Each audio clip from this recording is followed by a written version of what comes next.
Alain, propos d'un Normand. J'observais hier 2 chevaux d'omnibus.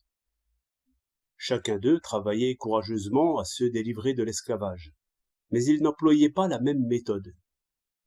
L'un d'eux, impatient parce qu'il était jeune, prenait à peine le temps de souffler et tirait violemment sur ses liens, sans s'occuper de savoir s'il avançait.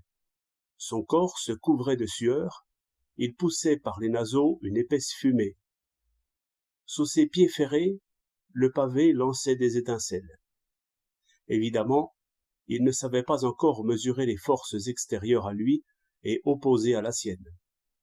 Et, même quand il bondissait inutilement sur place, le bruit et l'effort lui donnaient l'illusion du mouvement. Ainsi sont les révolutionnaires, chez les hommes comme chez les chevaux. L'autre cheval était un sage. Non qu'il fût résigné, non pas. Il était aussi obstiné que l'autre, mais avec plus d'intelligence.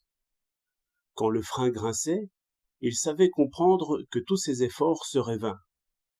Alors il s'arrêtait, soufflait largement, reprenait des forces et rassemblait tout son courage.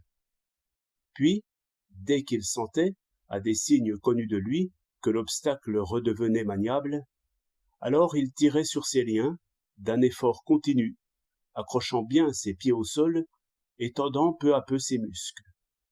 Et il se disait sans doute « J'avance, mes efforts ne sont pas vains. Une victoire après l'autre, un pas après l'autre, me conduiront à la liberté. » Et peut-être il expliquait ces choses à son compagnon. Et son compagnon le traitait de vieille perruque, probablement. Ce qu'ils ignoraient tous les deux, c'est que les liens contre lesquels ils se battaient étaient des attelages, et que l'obstacle dont ils triomphaient de temps en temps était une solide voiture, bien assise sur de larges roues, et pleine de gens qui allaient à leurs affaires.